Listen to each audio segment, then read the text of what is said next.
Distinguished. I salute you.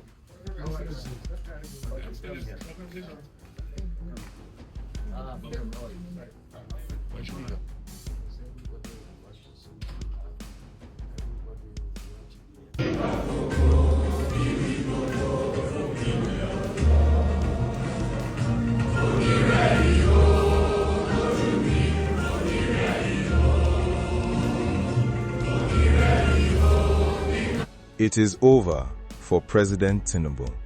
For years now, this man has driven one narrative and one narrative only. It's my turn. I am the Jagaban. I won when I was outside the system. How much more now that I'm inside it? Nobody can beat me in 2027. And why wouldn't he think that way? He appoints the INEC chairman, he appoints the heads of the EFFC, the police, the Navy, the army, and every other agency critics say has been used to shut down anyone who dares to challenge him. That kind of power has convinced him and convinced the people around him that 2027 is going to be business as usual. And it doesn't stop there. There are already rumors making the rounds, allegations, some coming from voices close to the National Assembly itself, that after 2027, there could even be a push to extend his time in office beyond 2031. Nigeria and politics is not here to tell you that's confirmed, but we are here to tell you this is not the first time that conversation has come up in Abuja, and it will not be the last.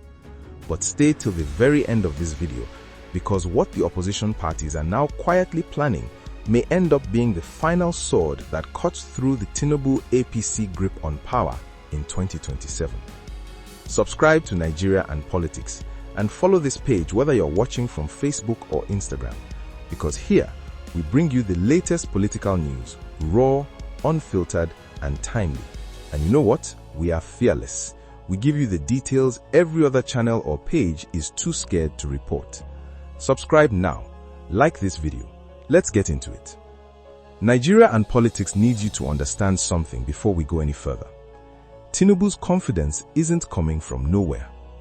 Since he took office, this administration has quietly placed loyal hands on almost every lever that could ever be used to check him. The election umpire, the anti-corruption agency, the security architecture of this entire country. Critics have pointed to moments like the suspension of a sitting governor with zero consequences, the prolonged detention of a former state governor on charges many called ordinarily bailable, and the freezing of a state government's own bank accounts, and asked the same question every time. Who is going to stop him? That is the exact playbook that convinces a sitting president 2027 is already won before a single vote is cast. And here's the part that should really worry you. It doesn't stop at 2027. In January 2026, a summit of former lawmakers in Abuja, organized with backing from the presidency's own chief of staff, openly floated the idea that Tinubu should be allowed 2 full terms under a new rotational arrangement, one that critics say could stretch his stay in power well past 2031. 17 former lawmakers publicly refused to be part of it, calling it a rented crowd assembled to manufacture fake legitimacy. Tell Nigeria and Politics, if people are already testing the waters for a third-term conversation before this man has even won a second one, what exactly do you think 2027 was always meant to be? That is why this opposition meeting matters, because if nobody moves now while there's still a door open, that door may not stay open for long. This story didn't start last week. Rewind to April 2026, Ibadan, Oyo State. Governor Seyi Makinde hosts what's called the National Summit of Opposition Party Leaders. 14 opposition parties show up: PDP, Labour Party, NNPP, ADC, PRP, YPP, and more. Former Vice President Atiku Abubakar is in the room. They walk out with something they call the Ibadan Declaration, a 9-point communiqué with one headline promise: field one consensus candidate against Tinubu in 2027 and resist what they called APC's attempt to turn Nigeria into a one-party state. It was a genuinely hopeful moment. For once, the opposition sounded coordinated. But here's the honest part of this story. The part Nigeria and politics has to tell you straight, it didn't hold. By the time INEC's May 30th deadline for party primaries came around, several of these same leaders had gone their separate ways. Atiku emerged as ADC's candidate. Peter Obi and Kwankwaso teamed up on the NDC ticket. Makinde secured the APM ticket. Different camps of the PDP openly disagreed on whether an alliance was even still on the table. So yes, round one of opposition unity produced goodwill, but not a single candidate. And that's exactly why what's happening this week matters so much more. Because this time, it's not just politicians trying to organize politicians. A new player has entered the chat. A coalition of 100 prominent Nigerians called G100. Politicians, yes, but also civil society leaders, academics, policy experts, democracy advocates. On August 2nd, 2026, they published an open letter, The Doctrine of a Necessary Democratic Opposition, a direct appeal to opposition leaders warning that fragmentation guarantees another loss in 2027. And they didn't just send a letter and hope. G100, led by political analyst Saliu Lukman, went and did the quiet, unglamorous work, closed-door consultations with the national chairman, the presidential candidates, and the running mates of 6 major opposition parties, ADC, APM, NDC, PDP, PRP, and SDP. Lukman described the meetings as frank, constructive, and encouraging, and notably, they kept it out of the press on purpose to protect the process from political theater. That groundwork built up to one date, Tuesday, August 18th, 2026, a summit of opposition parties in Abuja. Here's what makes this attempt feel more grounded than the last. G100 isn't trying to crown a winner. In their own words, they don't presume to dictate the outcome. Their role, they say, is to facilitate dialogue, build confidence, and help create the conditions in which the parties can openly consider the difficult questions of cooperation, sacrifice, accommodation, and collective action. That's the real challenge, isn't it? Not whether Nigerians want change. Polling and public sentiment consistently show they do. The challenge is whether these leaders can do the hardest thing in politics, sacrifice personal ambition for a shared goal. So, who's walking into that room on the 18th? Atiku Abubakar, ADC's presidential candidate, the most experienced opposition figure in the country, and someone whose camp has said they remain committed to working together even after securing their own ticket. Peter Obi and Rabiu Kwankwaso, the NDC ticket, carrying arguably the most energized grassroots base in the country, especially among younger voters. Seyi Makinde, sitting governor of Oyo State, APM's candidate, and the man who hosted the very first Unity Summit back in April. Representatives from PDP, PRP, and SDP are also expected. Now, Nigeria and politics has to be straight with you. Not everyone is on board.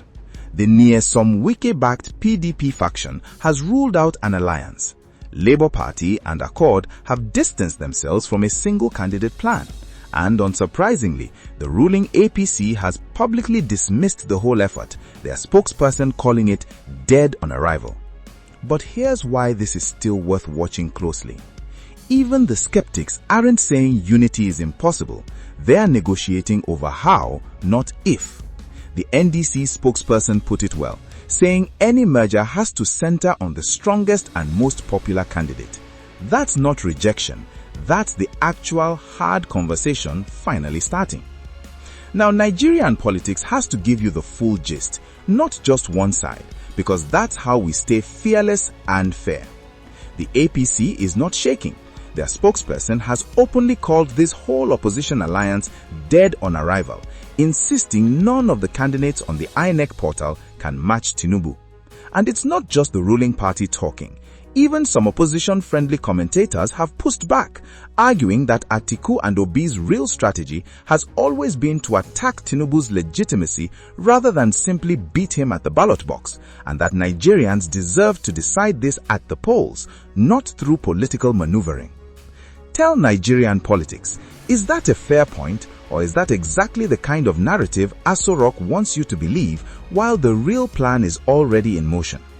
So, if you are watching this before August 18th, here's what will tell you whether this is real progress or more déjà vu.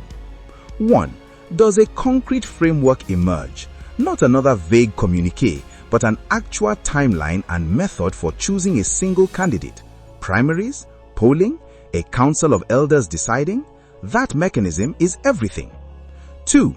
Does the PDP, the traditional opposition heavyweight, engage seriously? Their posture could determine whether smaller parties feel confident joining in. 3. What happens in opposition-controlled states?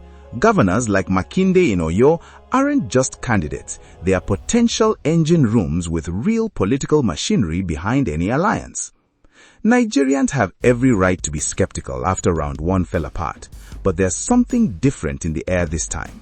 It's not politicians alone in a room protecting their own turf. It's civil society coalition applying public pressure backed by an electorate that is clearly hungry for a real fight in 2027. Because here's the truth, my people. A man who controls INEC, the security agencies, and the narrative can only stay untouchable for as long as the opposition stays divided. The moment they unite behind one name, the whole "nobody can beat me" story Tinubu has been selling since 2023 gets tested for the very first time. So tell Nigeria and politics, do you think Atiku, Obi, Kwankwaso, and Makinde fit really unite behind one man this August 18th, or na grammar again like the Ibadan summit before it? Drop your prediction in the comments. Nigeria and politics is reading every single one.